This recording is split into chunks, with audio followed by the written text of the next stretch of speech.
आपने सुना एक लगाऊंगा है, 3 लगाऊंगा बोलता हो कोई, कितने बोलते?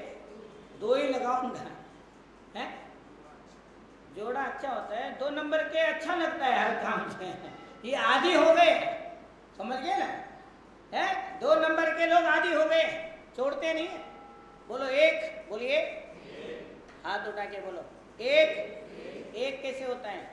एक बोलिए, एक ये आत्मा है, परमात्मा का प्रतीक। 1 नंबर आत्मा और परमात्मा का प्रतीक, अंतरात्मा का प्रतीक है। एक में काय का प्रतीक है? निर्द्वंद्व है। बोलो 2, 2 हो गए ना। आप देखो किसी को एक बोलो कुछ नहीं देगा, बोलो 2 खट दे देगा। बोलिए संसार द्वंद्व से चलता है, द्वंद्व है ये। मोक्ष एक से चलता, अकेला हो जाना, केवल अंतरात्मा अकेला हो जाए तो परमात्मा हो जाएगा, और उसके अंदर कर्म आ जाए वो संसारी अंतरात्मा बन जाए। और कर्म और परमात्मा दोनों इकट्ठा रहे, ऐसी जो अवस्था है उनको हम कहते हैं सकल परमात्मा। क्या बोलते हैं? अरिहंत भगवान। संसार में भी है और नहीं भी है, कर्म भी है और नहीं भी है।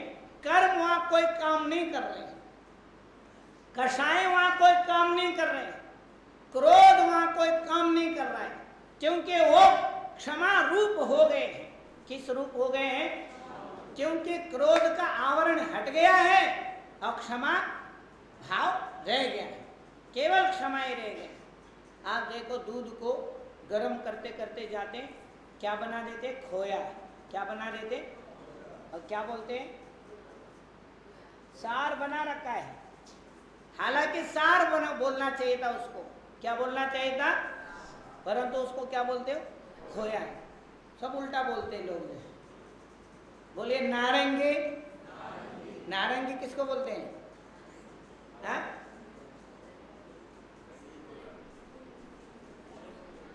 फल जो है, संतरे को नारंगी बोलते हैं।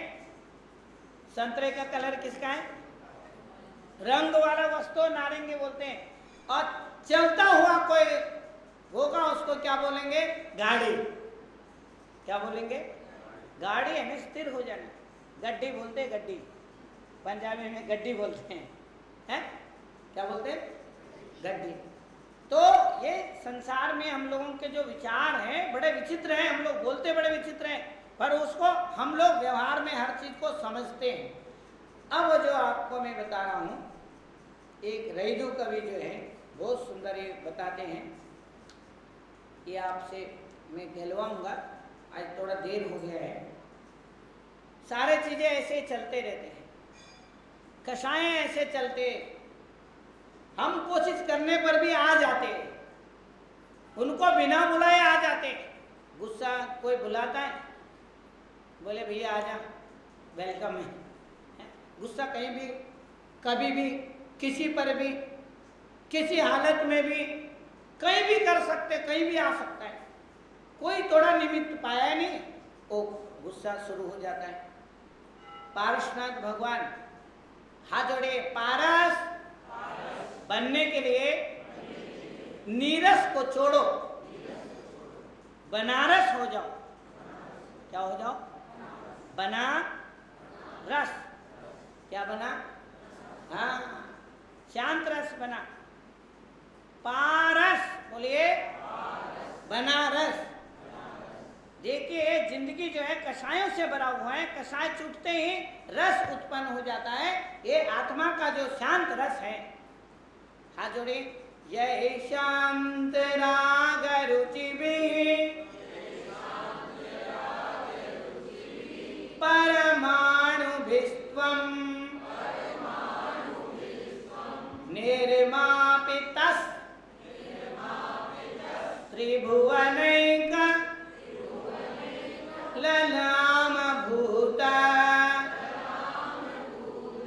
तावन्त एव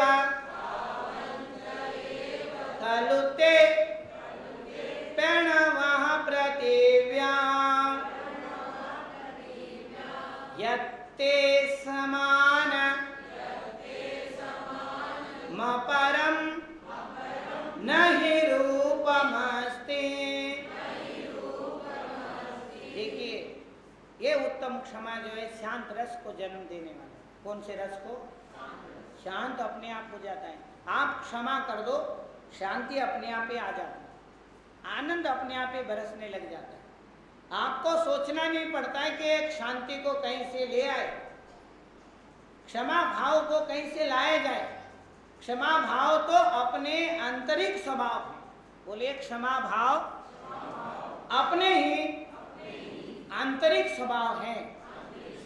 अंतरात्मा में, परमात्मा में क्षमा भाव का निवास है। काय का निवास है? देखिए, बच्चा नहीं पढ़ता है तो माँ बाप में लड़ाई होने शुरू हो जाती है। माँ बाप में लड़ाई शुरू हो जाती है। बच्चा नहीं पढ़ रहा है, काम नहीं सुन रहा है, वो उल्टा चल रहा है तो माँ बाप को गुस्सा आता है। आप सोचो, एनवायरमेंट बदल जाता है, प्रदूषण बढ़ जाता है। कौन सा प्रदूषण? भाव प्रदूषण। बोलिए, हाथ जोड़े। क्रोध से भाव प्रदूषण होता है, क्षमा से भाव विशुद्ध होता है, वातावरण विशुद्ध होता है। देखिए, वातावरण को विशुद्ध करना हो, प्रदूषण को दूर करना हो, वो क्षमा भाव है। और मुनिराज का जो क्षमा भाव है वो उत्तम क्षमा है। कौन से क्षमा है? उत्तम क्षमा। उत्तम क्षमा का भी और श्रेष्ठ कोई क्षमा है, वो अरिहंत भगवान के। किनके हैं? उनसे भी क्षमा श्रेष्ठ कोई है, वो सिद्ध भगवान। किनके हैं? सिद्ध भगवान। आप सिद्ध भगवान के लिए कुछ भी कहो, आपको कोई प्रतिक्रिया नहीं मिलेगी। अरिहंत भगवान के लिए आप अच्छा बुरा कुछ भी कहो, कोई प्रतिक्रिया नहीं मिलेगी। किसी ने मेरे से पूछा कि भगवान अरिहंत के ये मूर्ति पाषाण खंड में क्यों बनाया, किसी आदमी को क्यों नहीं बिठाया? क्योंकि वो क्वालिटी आदमी में इस समय नहीं है जो क्षमा कर सके। पाषाण खंड में है। काय में है? आप पाषाण के मूर्ति में परमात्मा के प्रतिष्ठा करते हैं तो इसलिए करते हैं कि उस अरिहंत भगवान के गुणों का गुणारोपण करते हैं। उस पाषाण खंड में भी परमात्मा को हम निहारते हैं, उनको देखते हैं, उनके दर्शन करते हैं। आप देखो, भगवान के सामने कोई कुछ भी मांगता है, कोई नहीं होता है तो गुस्सा भी कर देता है, उल्टा भी बोल के जाता है, उसका तो कर दिया, हमारा कुछ नहीं किया। कई बार आके बोलते हैं भगवान ने हमारा क्या किया है? क्या तुम्हारे नौकर है भगवान करने के लिए? है? अभी अम्मा आई थी, बैठ करके बोल के, हे भगवान मर गए। उठते हो? मैंने बोला अम्मा ये मत बताना, ये मत बोलना। हे भगवान उठा ले। क्या बोल रही है? बहुत दुर्भाग्य की बात कि भगवान को ये लोग सोचते कि भगवान उठा लेगा। है? हाथ जोड़िए। अंतिम समय भगवान का नाम लेने से मरण भी मंगलमय हो जाता है। क्या हो जाता है? मंगलमय होता है। तो जीवन को मंगलमय करना हो तो भगवान के प्रति अशुभ विचार भी नहीं बोलना, भगवान उठा ले नहीं बोलना। कोई भी भगवान उठाए गिर नहीं है कि तुमको उठा ले या तुमको सुपारी दे रखा है या बॉम्बे का भाई समझते हैं। वीतरागी है भगवान, वीतरागी। बोले भगवान वीतरागी। कैसे है? वीतरागी। गुस्से में भी भगवान को हम कुछ भी बोल लेते हैं। क्रोध, बोलिए क्रोध धर्म से विमुख करता है। देखिए, इसलिए क्षमा को धर्म बताया, क्रोध को उसके विपरीत बताया। असली वस्तु जो है वो क्षमा है। किसी भी हालत में क्षमा करना, हर हालत में क्षमा भाव रखना। तो आप ये सोचो एक अम्मा बाबा खड़े थे और बाबा चिल्ला के बोल रहा था गुस्से में, चौका के बाद में चौका हो गया था, गुस्से में बहुत चिल्ला चिल्ला के बोल रहा था कि मेहमान आए खिलाते नहीं है, वो जा रहे हो, वो देखो एक दो आदमी निकल गए। गुस्सा कर रहा था कि इनके घर में जाते ये लोग खिला के भेजते हैं, तू क्या कर रही है, फलाने हो रहा है। अम्मा हाथ धोई बाहर आई, बोले क्या बात है, क्यों गुस्सा कर रहे हो। महाराज जी सामने खड़े हैं अंदर कि बाहर गुस्सा कर रहे हो, महाराज जी सुन रहे तुम्हारे बातें जो है, चिल्ला रहे हो। तो बाबा बोले अभी चिल्ला ही रहे थे, बोले चुप, माने नहीं, दांत का सेट निकाल के आओ। तो बाबा सेट निकाल के आए, बोले अब बोलो। हाँ, मैं तो हैरान था ये क्यों काम कराए अम्मा, अम्मा ये काम क्यों कराए। मैंने पूछा अम्मा से दांत के सेट क्यों निकलवाए। बोले दांत होगी तो कटकट आएंगे, तभी तो गुस्सा करेंगे। न रे बांस न बजेगी बांसुरी।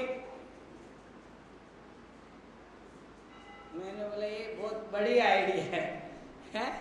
तो आप ये देखिए मन को डाइवर्ट करने का तरीका है।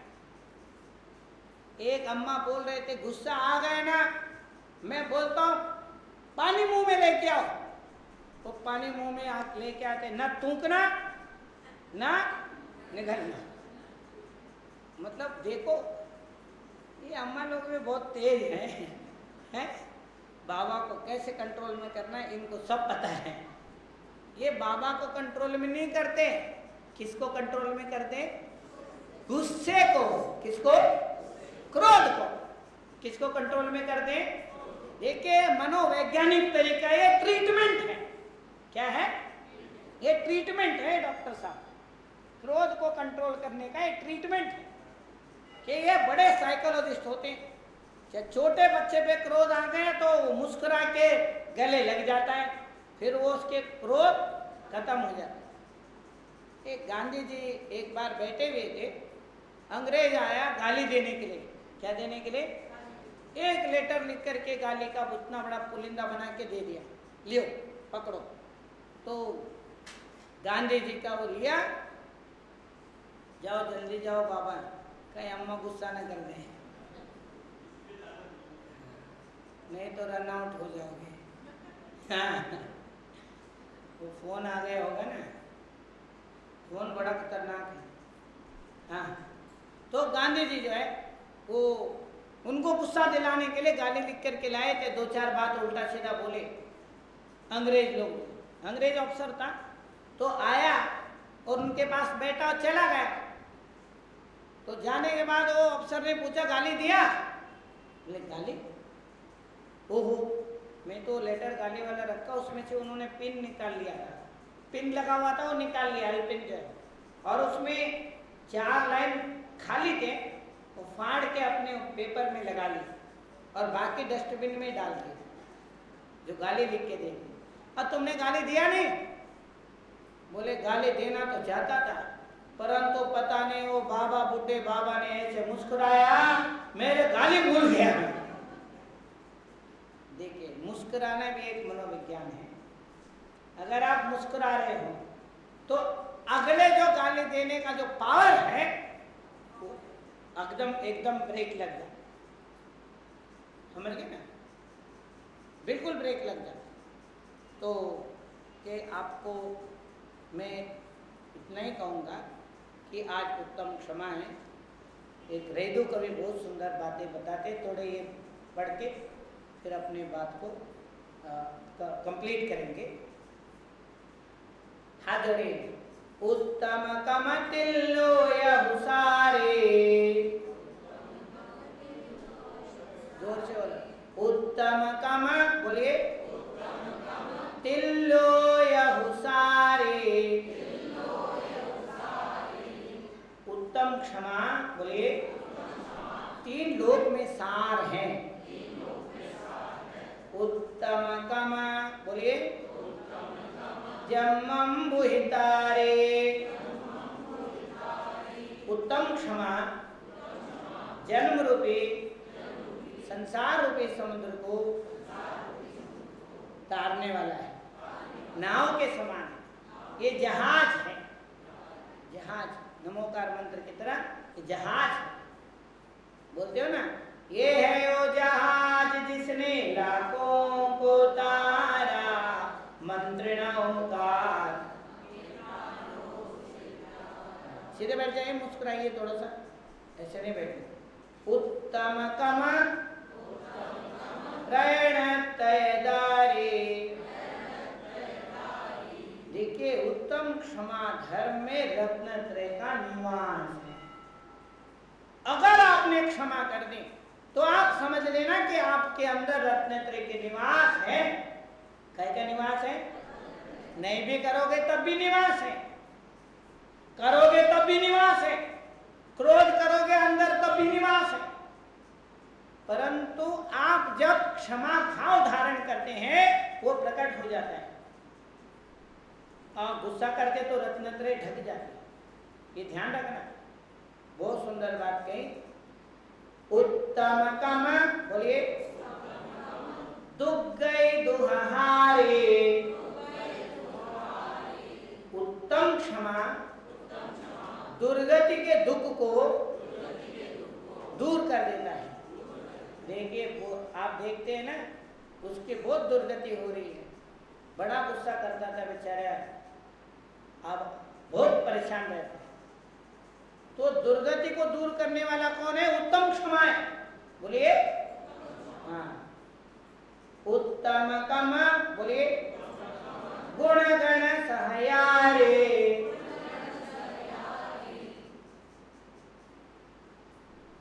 उत्तम क्षमा, बोलिए, गुणों के सहकारी, सहपाठी है।